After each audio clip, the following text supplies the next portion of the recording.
Hey, this is Mike Barnes, the financial first responder. Hey, I was listening to a sermon today in church, and the pastor was talking about responsibility. So I changed my topic a little bit, and I basically decided to talk about financial responsibility. So I hope over the next few slides, we don't have many, about 7, including this one, where we will talk about financial responsibility. So, you see, let me tell you a story. You see, as a financial first responder, everybody has some form of financial responsibility. Now, as a financial first responder, financial advisor, we have fiduciary responsibility, meaning that we're responsible. We're held to a standard. So, without further ado, please like and subscribe to my channel, and let's talk about financial responsibility. Now, there are 4 financial responsibilities that I'm going to talk about today. And I need you to understand that whether you believe it or not, you are being held to a financial responsibility. Let's go. You see, there are 4 financial responsibilities. Now, here's what generally happens. Number 1 is you need to be saved financially. Your second one is that you have become a backslider financially, and that you have financial uncertainty or you're unsure. And then the fourth one is you're financially connected.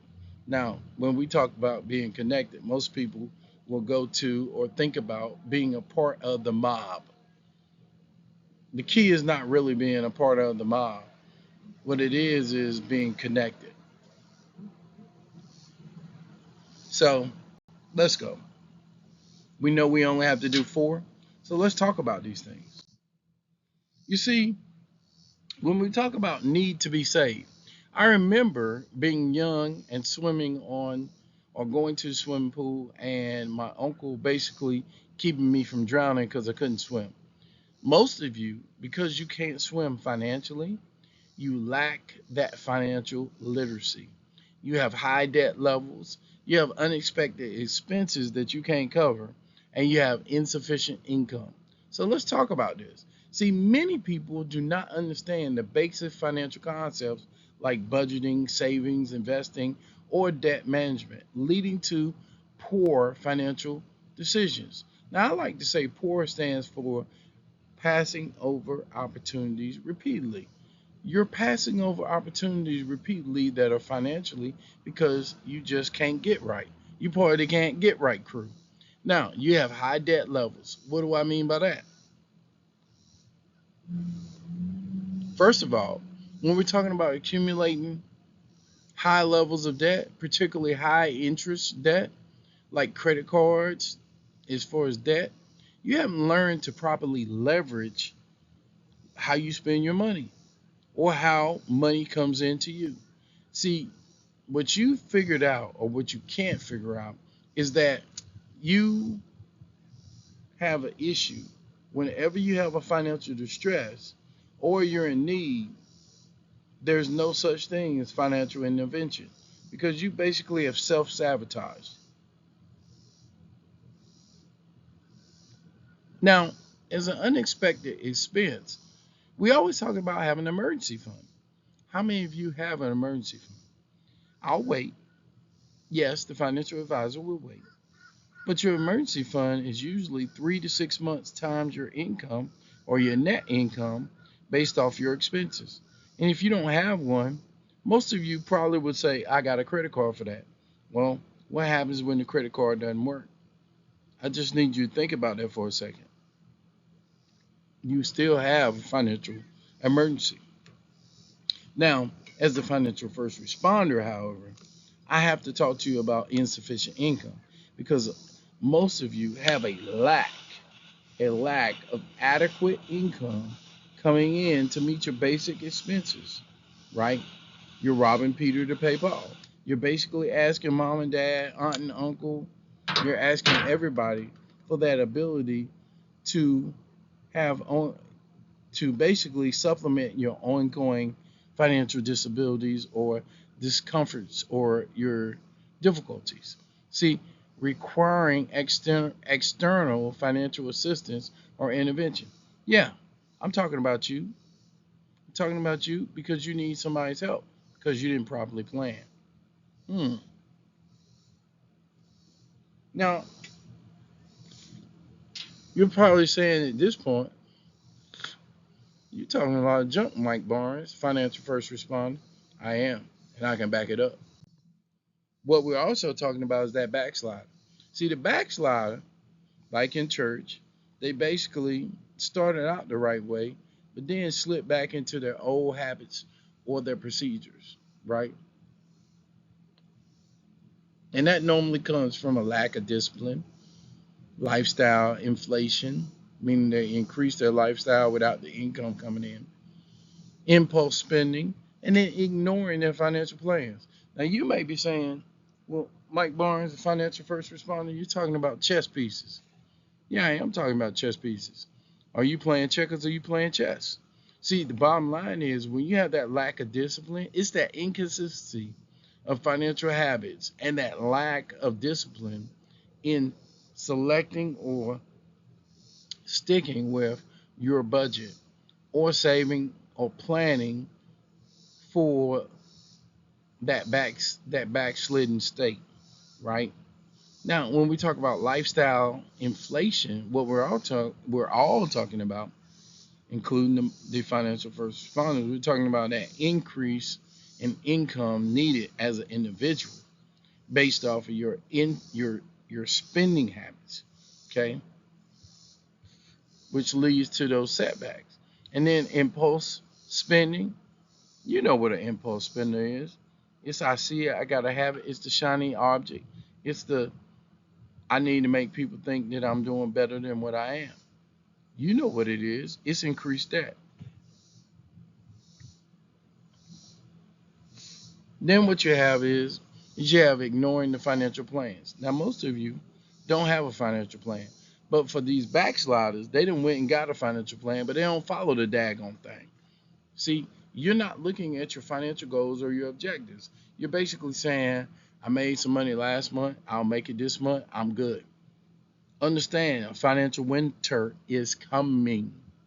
Most of y'all still living in the summer thinking that it's hot, you're good. But you got the fall, you got the winter, you got the spring, and then the summer. You need to put yourself in the advantage of having 4 seasons where you play the game of I need to put money back in case of an emergency. Now, you're probably saying, wait a minute, financial first responder. We didn't talked about two things that I'm passionate about because I've stayed in those areas most of my life. I've been a backslider and I basically have said, hey, I don't know. Now we're getting to financial unsure. Now wait a minute. What do you mean you unsure? How old are you? Are you playing a game right now financially? Are you saying I'm not old enough to remember that there's a possibility that I could have lack of clear goals, overwhelming information that comes in because of an emergency, or economic uncertainty or limited knowledge? Maybe you're saying that, but here's the gist of it. Here's the gist. By the way, to Placencia 146, in case you can't see that. It's a great cigar. Okay, great cigar.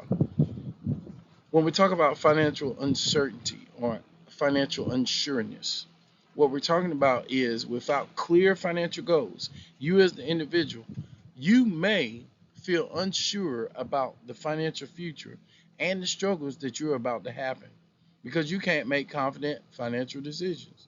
It's overwhelming. Now, how is it overwhelming? Well, I can tell you one way it could be overwhelming. It's the abundance of financial information that hits your synapses, your brain, and the advice available can be overwhelming and confusing, leading to the uncertainty about the best course of action. Now, we talk about course of action in the military. What would my enemy do? What do I think they would do? Why do I think they would do it? Most of you don't think about course of action. You only think about what you think. You don't think about what the debt companies think, the leverage that they want to do, why they want to leverage you to continue to pay them. Economic uncertainty. See, we understand it doesn't matter what's happening in Washington, D.C.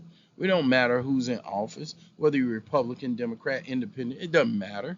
The uncertainty is this, that the external factors such as economic instability, job insecurity, and the market volatility can contribute to your feelings of financial uncertainty.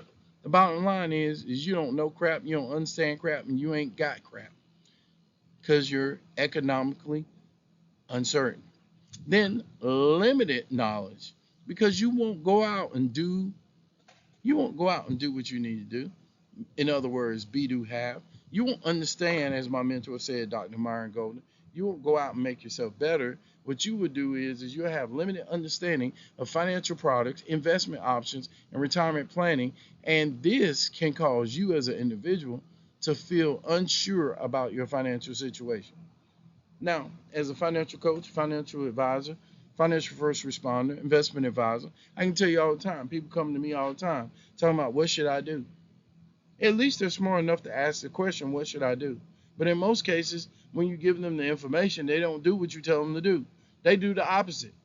They waiting for somebody to basically confirm their screwed up decision. It's not about having screwed up decisions, it's about making calculated choices.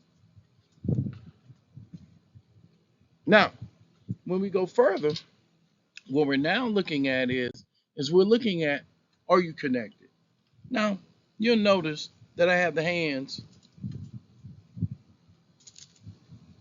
like this. And the question is are you connected? See, do you have strong financial education? Do you have an effective budgeting and planning system? Or do you have supportive networks?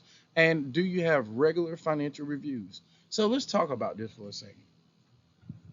If you or have a strong financial education, what you've done is you've taken the time to have a solid understanding of your financial principles and practices that help you as an individual make informed and confident financial decisions. Most of you don't do that. But let's say that you're part of the financially connected. You're FC. The second part of this is you have effective budgeting and planning. You regularly budget and setting financial goals, planning for the financial future that can create a strong sense of financial connection and control. And i.e., you're in control. As Janet Jackson used to say, you're in control. And then the third thing is you have a supportive network. Now, how do I mean you have a supportive network?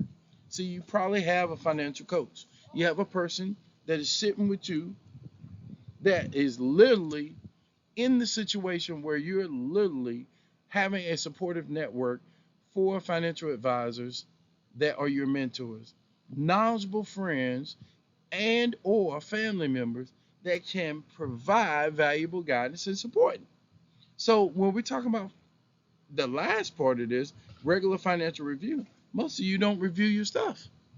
I remember a time where people used to budget their or manage their actual checkbook. They would bounce their checkbook on a weekly basis, look at how much they have coming in, how much going out. Most of you just use your phone and say, hey, I'm good. The sad part of it is you're not good.